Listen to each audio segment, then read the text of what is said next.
Fiesta by IZ*ONE. Really looking forward to doing this K-pop reaction and analysis video with you guys. Oh man, I haven't done this intro in ages. How do I do this intro again? If you are new to the channel, welcome. It's great to have you here. My name is Azodi and I've been a K-pop producer for a few years and a producer-songwriter for 15 years. If you want to know a little bit more about where I've been and what I've been up to, check out my previous video, A Year in K-Pop, to provide you with a bit more context. I hope after watching this video, you can appreciate the song in a new and different way. Right, okay. Fiesta. Let's do this. Let's do it. Let's turn this up. Love those chords already. Awesome vibes. Feels really good. So there's actually quite a lot going on in that intro. They play the chord and there's a slight delay and then the bass plays as opposed to all of it playing together, and they introduce a very subtle sweeping filter on the piano chords. So they cut off the top frequency and they introduce it as the chord progression goes to increase hype, get you excited, and it just sounds brighter, more shiny. And that was just the intro. Oh, that snare.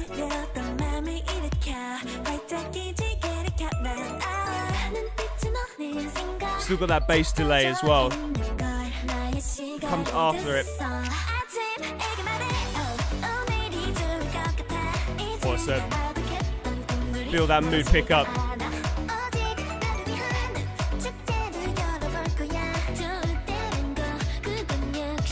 How mad is that snare sound? Can you hear it? It sounds like a sample I've used from Splice, and I think it's just called Bamboo Snare. That real kind of dense wooden sound. I personally would have chosen that sound just to make the song sound a little bit more different and a little bit more original, and just as a guess, that may have been what the producer of this song decided to do. To show you, the listener, that the song's moved forward, they bring in the drum beat halfway through verse 1, as you do not want to give everything away straight away and then subtly introduce new elements for you, the listener, so it keeps your attention and it gets you through to the end of the song, which is probably the most important part about songwriting and production. Alright, pre-chorus. It's a cool brass horn going.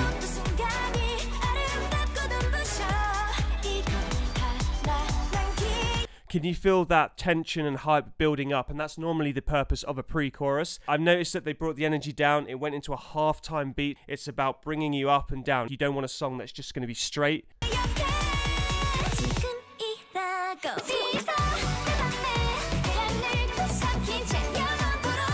I love that bass. What a drop.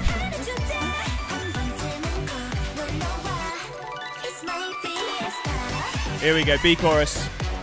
Cool, so you get the payoff. I'm still bobbing. So they've got that bass that comes in that reminds me of something you would hear in house music. It feels quite moody. This song is pretty upbeat, but it still has a serious sort of darker, slight undertone to it. I don't know, do you feel that? When I'm writing and I do a B chorus, I use that section normally to introduce the main hook of the song or something really catchy and infectious for you to hum along after hearing only once. And it sounds like they've added that here. Yeah, let's just keep going.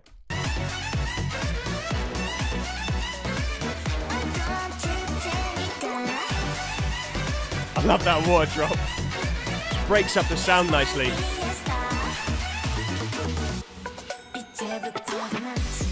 Right, verse 2 rap. One of the K-pop essentials almost.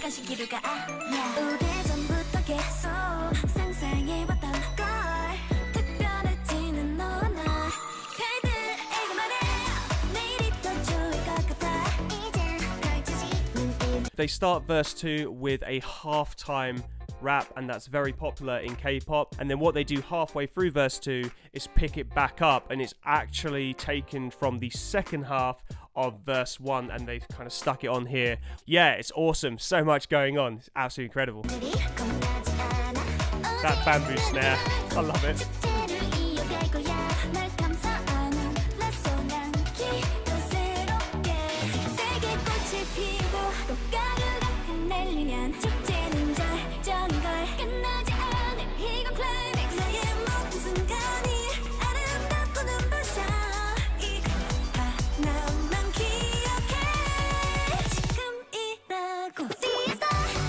I use this all the time. I love this technique because it's very easy to do and it just works time and time again.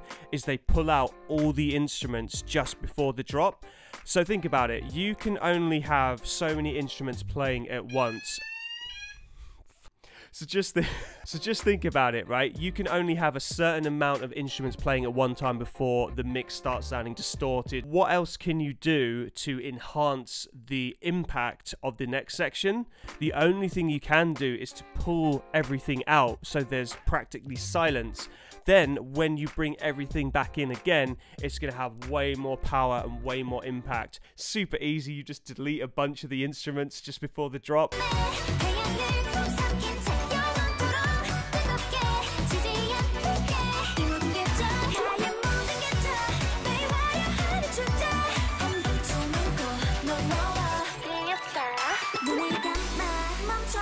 Alright, mid-late or bridge.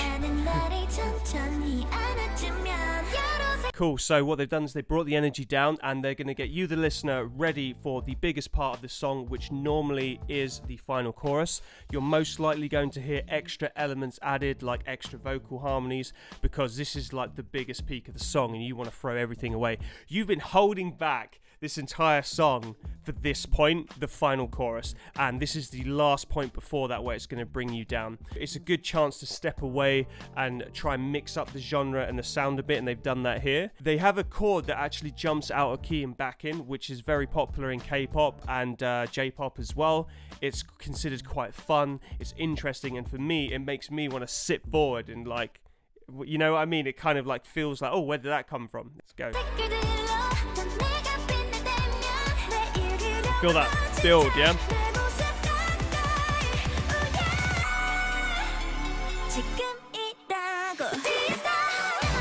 Oh! So that was another awesome trick that they did. Instead of having the whole musical mix come in on the one, they postponed it an extra beat. So instead of all coming together, it came after, and that just makes you sit on your edge of your seat even further. It like postpones the anticipation and it postpones the release of the chorus, and it's just another way of increasing hype, getting you excited, and yeah, awesome songwriting, absolutely awesome.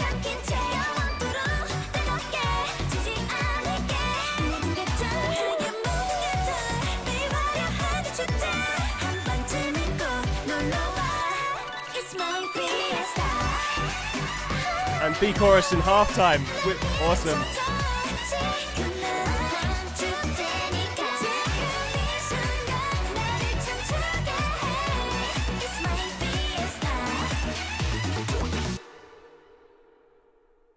Awesome. What a great comeback by IZ*ONE. I really enjoyed it. Let me know in the comment box below what you think of Fiesta. Yeah, again, I'd really appreciate it if you could hit that subscribe button if you want more K-pop reaction and analysis videos. And if you are a music producer, I put together some K-pop MIDI chords and Serum presets, which you can download from the description box below. Thanks so much, and I will catch you at the same time next week.